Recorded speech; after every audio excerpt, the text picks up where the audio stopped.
Bayle is the latest in a long line of standout FromSoft DLC dragons, and in Shadow of the Erdtree, the mechanics and spectacle might be at their very best. With an entire massive area and an iconic NPC designed to build up this behemoth, Bayle still manages to live up to the hype by being both gorgeous and horrifying all at the same time. Bayle is one of those bosses that makes you feel hopeless when you first start fighting him. The speed with which he moves, the fire lightning, range attacks, moves that look similar but have to be handled much differently, and his damned delays make early attempts feel truly fruitless. He does give you tons of windows to attack, however, and much like with Midir, his head not only offers additional damage, but his moveset means his head will be exposed often if you position yourself well after his attacks. Elden Ring's dragons suffer in this regard tremendously, resulting in a lot of these fights being way more ankle-bitey than I'd like. You can tell the head is where you should be aiming, but it's so rarely available to strike depending on your weapon. Rolling a certain way and lining yourself right up with Bayle's head feels wonderful, and hitting him there often enough also nets you a stagger fairly quickly, balancing out the speed and power Bayle possesses. Phase 1 honestly isn't as tricky as it first seems, and the rhythm of it comes together rather neatly until Bayle gets sick of his head being bonked and unleashes all holy hell on you. Conjuring a set of massive wings, Bayle soars high in the air and hurls flaming meteors at you before launching himself at you.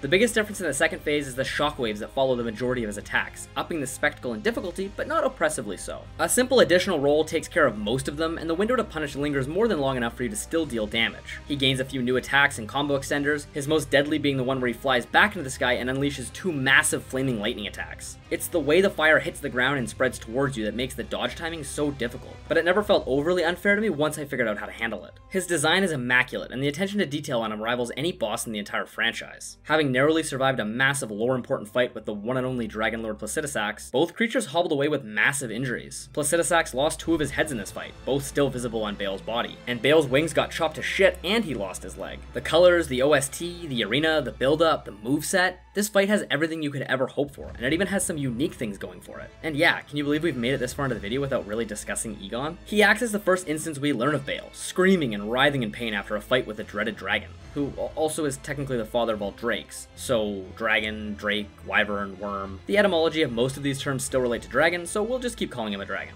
Anyways, Egon is screaming and declaring the vengeance he seeks on Bayle. And even though FromSoft has always had excellent voice acting performances, Egon and his voice actor, Richard Lintern, really knock it out of the fucking park here. Egon sounds like an old pirate, and this whole narrative is very reminiscent of Moby Dick. He has one additional appearance before he becomes summonable for the fight against Bayle, and my god, once he enters Bayle's arena, he kicks it up another notch.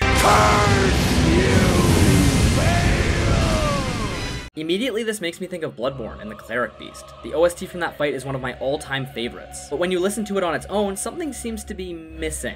Then it dawns on you. The Cleric Beast screams. They are not just a cool addition to the fight, but rather an integral component of the overall sound and atmosphere. Egon functions in much the same way, which means it's a shame I stopped actually summoning him for the fight and eventually beat Bayle without Egon by my side. I know, I suck. Truly, I tried, but despite being pretty ineffectual damage-wise, Egon still managed to draw aggro from Bayle numerous times, and that just really doesn't sit right with me. Summons in general kind of detract from how I like to play these games, which is me versus the world, and Egon took away from that. He did usually die to Bayle's phase transition, and honestly phase 1 becomes so easy and quick that I wish I had have kept summoning him. It's not like he was really affecting things, but while I was still trying to learn how the fight worked, having Bayle just get distracted and ignore me really rubbed me the wrong way. Regardless, Egon rocks and he adds a great dimension to this already excellent fight, and it's one most people are going to engage with. The other noteworthy additional aspect of this fight is the weapon the game kinda hints towards wanting you to use, the Dragon Hunter's Great Katana. It's not forced on you like with Rykard, Yorm, or the Storm King, but the game nudges you into thinking it'll be unusually effective, and it absolutely is. It's an amazing option if you're either struggling with this fight, or if you're someone who likes altering their build to suit major bosses. I prefer to stick with one build and one build only and conquer the game that way, so yet again I didn't engage with this mechanic, but I know people who did and I've seen the footage. The weapon is sick.